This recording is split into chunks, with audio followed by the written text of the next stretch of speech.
Made in Abyss es uno de los animes que más dio que hablar en la temporada, por lo que es hora de analizarlo y dar un veredicto. Lo mejor de esta obra sin duda es su mundo. El Abyss como mundo posee un peso enorme en la historia, tanto por su significado para algunos personajes, como sus misterios, cierto nivel de diferencias sociales y cómo se aprovechan de esto para reunir más gente como exploradores de cuevas, las distintas clases entre los silbatos, las criaturas que puedes encontrar en él, las cuales son muy variadas y creativas, además de tener un diseño muy atractivo dividido en niveles y capas. Esto genera aún más misterio y cierta intriga, por cuanto va cambiando el mundo entre se vaya explorando. En resumen, el mundo en esta historia tiene un gran peso y no es solo adorno. Lo segundo bueno del mundo es su exploración. El anime usa muy bien sus recursos, de esta forma cada capa explorada del mundo es un deleite a nivel visual, teniendo cada capa variedad y diferencias en su diseño, tanto de paisajes como distintos tipos de plantas o bosques, nuevos y más peligrosos enemigos, algún tipo de misterio o síntoma de maldición con el que convivir.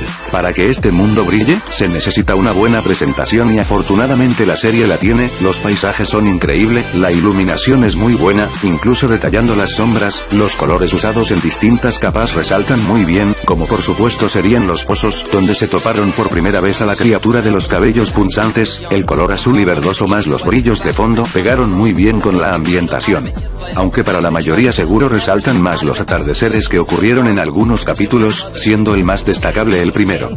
Y entre otras cosas, muy buenos detalles en las casas y fondos de la ciudad. Y claro, para las escenas crudas suelen respetar la ambientación, poniendo unos colores más oscuros. Auditivamente funciona muy bien, quizá al escucharla como soundtrack aparte algunos puedan sentir que la banda sonora no es la gran cosa, pero aplicado en el anime es bastante buena. La música calza muy bien con las situaciones, ya sean situaciones tristes, algo inspiradoras a la hora de la exploración o de misterio cuando llegan a una nueva zona.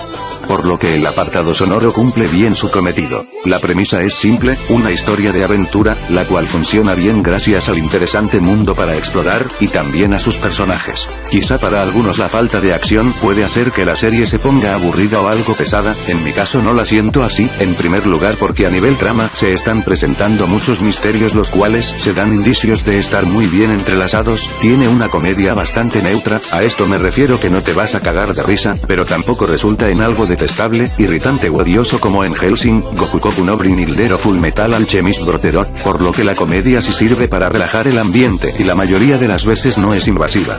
Además de que la mayoría de los diálogos tienen un aporte, ya sea como información sobre el Abyss o información sobre los personajes que ayudan a saber más de ellos. Aunque sí, a veces se puede sentir muy pesada la serie, ya a veces se suelta información de golpe. Afortunadamente la exposición es competente, aparte del diálogo explicando, se suele usar algún recurso visual para hacer más didáctica la información, como cuando Nanasi y Reg hablan de las capas del Abyss, mientras estaban dentro de una tela. Los personajes en cuanto a los principales están bien. Rico por ejemplo, es bastante hiperactiva, llena de vida y pese a tener un pasado triste, no se deja dominar por aquello. Es una caracterización bastante creíble de lo que esperaríamos de una niña de esa edad. Es bastante lista y sabe cómo usar el cerebro, y es relativamente consciente de sus acciones. Pese a su impulsividad cuando la situación lo amerita, es bastante madura, como cuando se pelea con uno de sus amigos antes de ir al abismo, decide superar la estúpida pelea y aceptar sin dudar las disculpas de su amigo para quedar en paz con él y de esta forma ninguno de los dos tenga cargo de conciencia.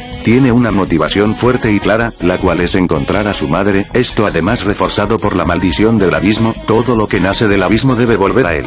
Por otro lado, Rego es algo más simple de describir, puesto todo lo referente a él es un misterio. Parte de su motivación al volver al abismo es saber quién o qué es, descubrir su pasado y así resolver sus conflictos existenciales. Es un compañero fiel, leal, algo tímido, pero el tipo realmente le pone empeño en su labor que es cuidar a Rico. Quizá él no sea tan listo o no posea mucha experiencia, por lo que no es muy hábil tomando decisiones al límite, pero esto lo complementan muy bien, al tener a personajes como Rico o Nanachi guiándolo. En lo que más ha mejorado Rego es en su madurez, ya que las malas experiencias en el abismo lo han llevado a ponerse totalmente comprometido en su labor, de cómo proteger a su camarada y cómo darle un uso inteligente a sus poderes, ya que pese a tener un gran poder Rego posee una gran debilidad. En los secundarios, los mejores son Osen, ya que a este personaje le mostraron su pasado y la relación que tiene con la madre de la protagonista. De esta forma el ayudar a los personajes es bastante creíble, además su carácter y su forma de ayudar es lo destacable, siendo estricta y llevando situaciones al límite para así sacar lo mejor de los personajes, o de plano ponerlos en su lugar, diciéndole sus verdades y que tomen conciencia de lo que se enfrentarán en un futuro. Un método muy efectivo a mi parecer.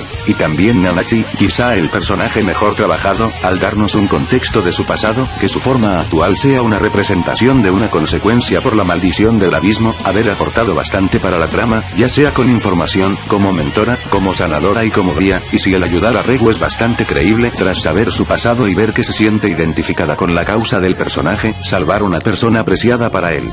Aparte de que su subtrama de Midi y el silbato blanco que hizo el experimento seguro dará para mucho en un futuro cercano. Su historia de fondo es la que considero mejor, no solo por la buena química mostrada entre ella y Midi en el pasado, el significado de su tragedia, el ser engañadas con mentiras, donde jugaron con sus sueños y metas por sobresalir en la vida, todo esto manipulado de fondo por un cretino, el cual no las ve como personas, sino como objetos, capaz de jugar con la vida humana como experimento, mostrando lo que pasa cuando la ciencia pierde toda moral. Es una fuerte tragedia, más aún cuando te enteras como Nanashi luchó todo el tiempo para proteger a su tesoro más preciado, solo para luego darse cuenta que debía dejarla partir para que así pudiera descansar en paz. Si esa parte es algo que a mí me conmovió bastante. El nivel de gore es usado de una manera bastante justa, el contraste de Made in Abyss podría dar juego para mucho shock factor o muertes imbéciles como en Madoka Mágica, pero acá se manejó bastante bien, como en el capítulo 10, donde la escena cruda que sucedió es buena, por la situación, a quien le pasó y por qué le pasó, siendo un mínimo descuido de Regu la causa de una tragedia que tanto intento prevenir. Aparte, los síntomas causados por la maldición son extremadamente peligrosos, esto hace la escena aún más tensa con la vida de un personaje importante pendiente de un hilo.